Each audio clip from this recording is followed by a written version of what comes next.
Forsaken is a pretty good game. If you haven't heard or played it yet, I strongly recommend to try it out yourself. It's a player versus player game where up to 8 survivors face off against one killer, with the sole purpose of, surviving. There's 8 playable survivor characters you can choose from, and given the game's competitive nature, since it is a PvP game, there's bound to be tier lists, questions of who's the strongest or the weakest killer, or which survivor is the best in the game. It's Builderman. It is just Builderman. I don't think this comes as a surprise, given the title of this video, but I strongly believe Builderman is the most overpowered survivor in current state of Forsaken. Who is Builderman and what makes him so strong? Builderman is a support type of survivor, and he has 2 main abilities. First ability allows him to place a sentry down with 32 health that inflicts slowness 2 on a killer for 2 seconds. This effect gets reapplied as long as the sentry is shooting. His next ability is a dispenser that heals nearby survivors in a radius for around 1 health per second. This on paper doesn't sound that overpowered. Builderman has no counter or abilities to help him survive a chase if his sentry happens to be destroyed. Even second support character, Elliot, has the ability to gain speed 3 buff for a short duration to outrun the killer if needed. Builderman has none of that. If he doesn't get help from others, he's pretty much done for. Just destroy his sentry, chase him down, and there's really nothing he can do to stop you. How is he in any way overpowered? Honestly, this character isn't that problematic as long as there's only one of him in the game. He's a solid A tier.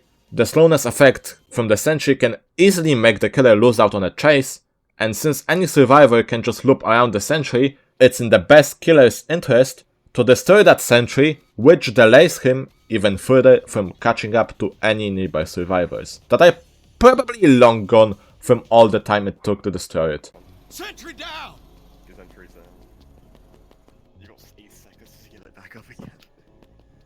This is annoying to play against, but it's still manageable to win. However, Builderman becomes broken and overpowered the moment the team has at least 2 of them present, because then those Buildermen can support each other in case one gets targeted. After destroying a sentry, Builderman who built said sentry can just run to the place where second Builderman has built his own sentry, and with all the time it will take for the killer to deal with all of those sentries, it is more than enough for everyone to get as far away as it's possible. But hey, it only gets worse. Let's take a closer look at the sentry ability. It's on a 45-second cooldown and has previously mentioned 32 health, which means all killers need to LMB it twice to destroy it.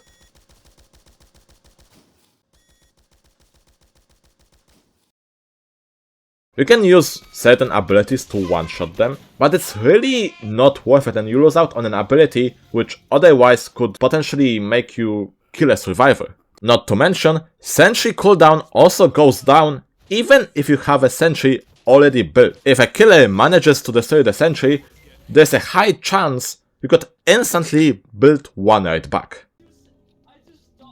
Sentry down! Sentry going up! Get the sentry instead.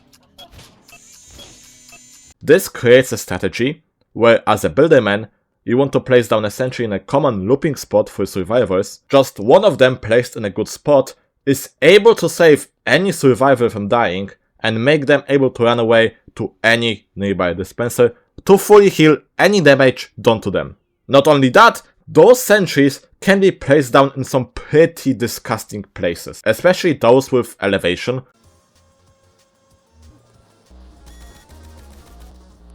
Sentry down!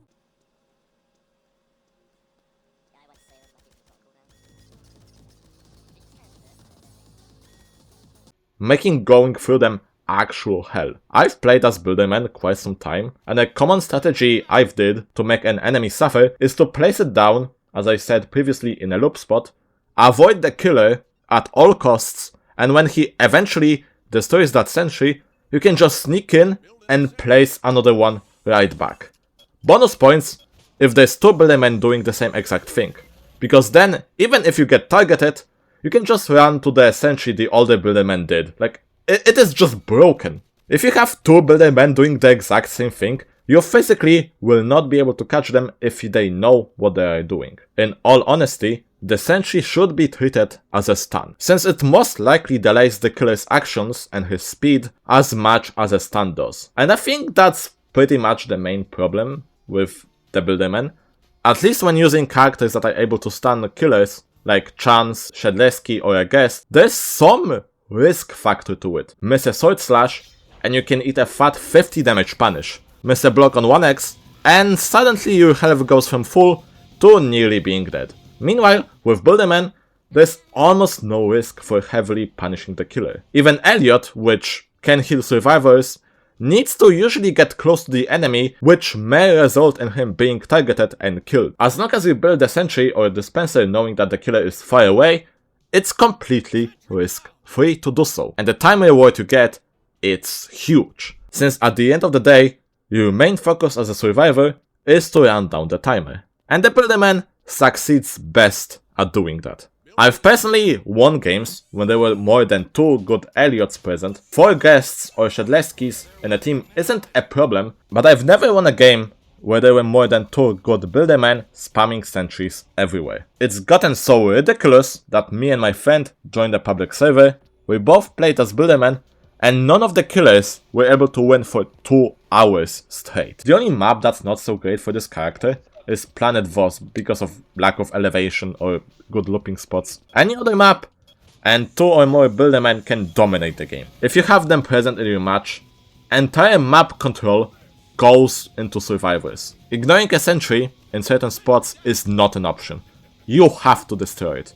Meaning that survivors know exactly where you will be going, allowing them to escape you very easily. And yeah, it gets even worse, because players will know you will have to target that sentry.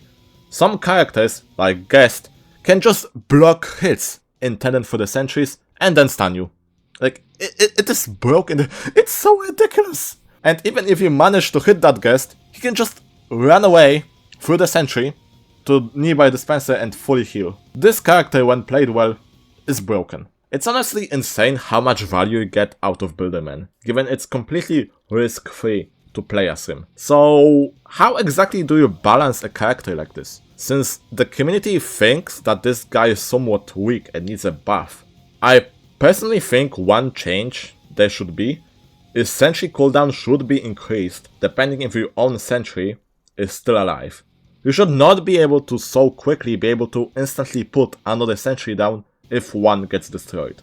There should be a 50% cooldown ability penalty increase if your structure is still alive, with extra 25% increase on that for every Builderman present. Builderman is both a survivor that can easily and risk-free punish a killer by making him stop in his tracks with his sentries, and he is also a great healer because of his dispenser ability.